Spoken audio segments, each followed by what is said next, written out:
दोस्तों सभी को जय श्री राम जी की।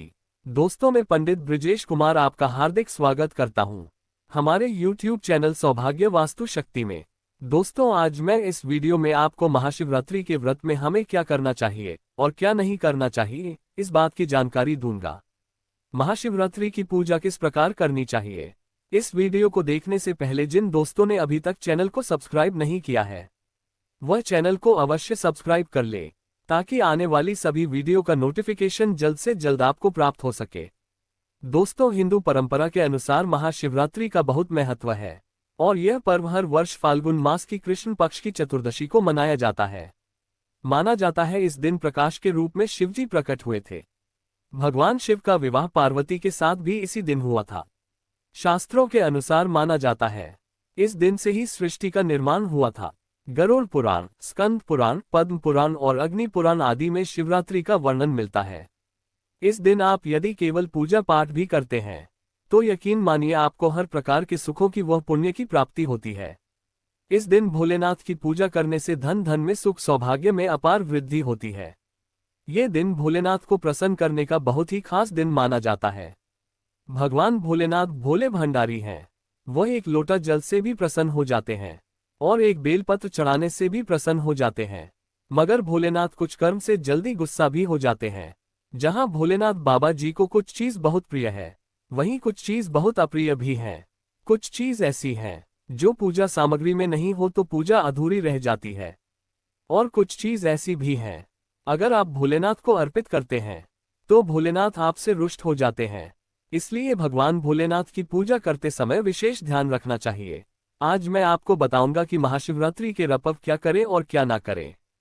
कौन सी ऐसी वस्तु है जो भगवान भोलेनाथ को प्रिय है और कौन सी ऐसी वस्तु है जो अप्रिय है और कौन सी ऐसी वस्तु है जो भगवान को भूल से भी अर्पित नहीं करनी चाहिए।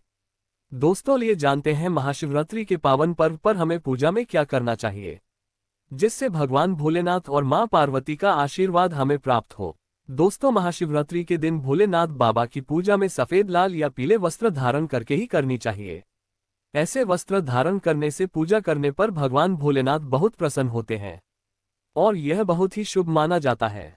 महाशिवरात्रि के अवसर पर भगवान भोलेनाथ के शिवलिंग की पूजा जरूर करनी चाहिए। शास्त्रों के अनुसार शिवरात्रि के दिन ही भगवान भोलेनाथ शिवलिंग के रूप में प्रकट हुए थे। इसलिए इस दिन शिवलिंग का पूजन करना बहुत श्रेष्ठ माना जाता है। शिवलिंग की पूजा करने से भगवान भोलेनाथ पर मां पार्वती की असीम कृपा प्राप्त होती है। वैसे तो शिवरात्रि में भोलेनाथ का पूजन रात के चारों पुराणों में किया जाता है, लेकिन भगवान भोलेनाथ का पूजन प्रदोष काल में अवश्य करना चाहिए। प्रदोष काल स्वयं भोलेनाथ का काल होता है। मान्यताओं के अनुसार प्रदोष काल में भोलेनाथ स्वयं शिवलिंग में विराजमान होते हैं। इसलिए शिवरात्रि के दिन आप प्रदोष काल में भगवान भोलेनाथ का पूजन अवश्य ही करें। इस साल भी महाशिवरात्रि पर स्वार्थ सिद्धि योग शिवयोग सिद्ध योग बन रहे हैं। इस वर्ष महाशिवरात्रि का पर्व 8 मार्च 2024 दिन शुक्रवार को मनाया जाएगा। पंचांग के अनुसार फाल्गुन मास के कृष्ण पक्ष की चतुर्दशी तिथि की शुरुआत 8 मार्च को शाम 9:57 पर होगी। इसका समापन अगले दिन 9 मार्च को संध्या काल 6:17 पर होगा। शिव जी की पूजा प्रदोष काल में ही की जाती है। इसलिए उदय तिथि के अनुसार महाशिवरात्रि 8 मार्च 2024 को ही मनाई जाएगी। महाशिवरात्रि को भोलेनाथ की पूजा के साथ साथ मां पार्वती की पूजा भी करनी चाहिए। ऐसा करने से आपको भगवान शिव के साथ मां पार्वती का आशीर्वाद भी प्राप्त होगा। महाशिवरात्रि के दिन भगवान शिव पर बेलपत्र अवश्य ही अर्पित करने चाहिए। बेलपत्र भगवान को अति प्रिय होते हैं। बेलपत्र के बिना भगवान शिव का पूजन अधूरा माना जाता है। बेलपत्र पर चंदन लगाकर ही शिव को अर्पित करना चाहिए। महाशिवरात्रि पर भगवान को अक्षत अवश्य ही अर्पित करना चाहिए। ऐसा करने से आपको भगवान शिव का आशीर्वाद प्राप्त होगा। इस दिन रात्रि में भगवान शिव का जागरण अवश्य करना चाहिए जिससे आपको महाशिवरात्रि का पूर्ण फल प्राप्त हो सके। महाशिवरात्रि पर भगवान शिव की पूजा करने से पहले भगवान गणेश, कार्तिक एवं मां पार्वती का पूजन अवश्य करना चाहिए, नहीं तो आपको भगवान शिव की पूजा का फल प्राप्त नहीं होगा।